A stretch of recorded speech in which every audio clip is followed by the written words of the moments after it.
हमारा साहब गेट पर लगा ना, बस इसीलिए मैंने इसको थप्पड़ मारा और मना किया कि दोबारा गेट पे बैठ के खाना ना खाए। अच्छा, तो तुम मैनेजर हो ना, तो तुम एक सिक्योरिटी गार्ड की नौकरी क्यों कर रही हो? तुम ध्यान रखोगी कि कंपनी में कौन कब खा रहा है, कब चोरी हो रही है। अपनी ड्यूटी तो तुमसे ढंग से होती नहीं है और दूसरे की ड्यूटी पे तुम उंगली उठा रही हो। और चलो मैं मानता हूँ कि वो खा भी रहा था, गुनाह है खाना। हाँ, तुम्हें शर्म नहीं आ रही है? एक तो गलती कर रही हो और ऊपर से झूठ भी बोल रही हो कि तुमने नहीं किया, और अब तुम्हारी सच्चाई पकड़ी गई तो अब ये सब बहाने दे रही हो। तुम्हारे अंदर जरा सी इंसानियत है या नहीं? वो सिक्योरिटी गार्ड है इस कंपनी का, सुबह 8 बजे आता है और शाम को 8 बजे जाता है। अगर भूख लग गई, कुछ खा लिया तो गुनाह कर दिया उसने। तुमने ये जो हरकत की है ना, तुम्हें अंदाजा भी नहीं है कि इसकी भरपाई तुम्हें कैसे करनी पड़ेगी। और तुमने गलती की है और उसकी सजा तुम्हें मिलके रहेगी।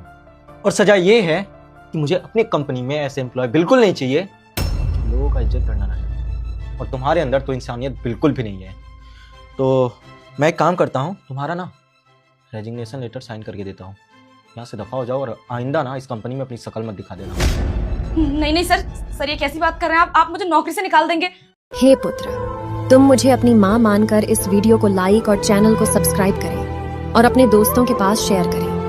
कमेंट में जय माता दी जरूर लिखें। अगले ही दिन आपकी सारी इच्छा पूरी हो जाएगी। देखिए सर, मैं मानती हूँ कि गलती हो गई मुझसे, मैं माफी मांगता रही हूँ।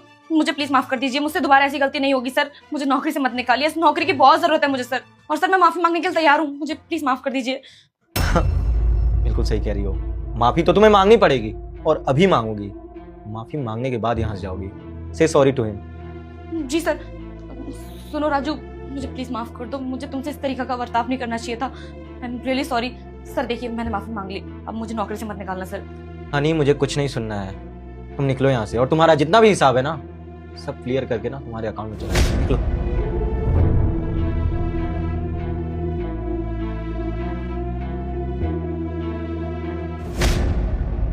राजू, मुझे माफ कर दो।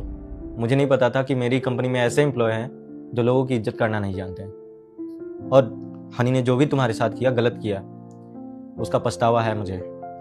और हाँ, मैं तुमसे वादा करता हूँ कि आज के बाद मेरी इस कंपनी में इस तरीके की हरकत किसी भी एम्प्लॉय के साथ नहीं होगी। प्रॉमिस। सर को सब कुछ पता चलने पर सर ने कहा, तुम अपने घर कब से नहीं गए हो? कहते हैं मैं 1 साल में कभी नहीं गया। तभी सर ने कहा कि मैं तुम्हें होली की 10 दिन की छुट्टी देता हूँ। सैल्यूट है ऐसे सर को। दोस्तों, इस वीडियो से हमें यह सीखने को मिला है कि हमें किसी के गलत व्यवहार नहीं करना चाहिए।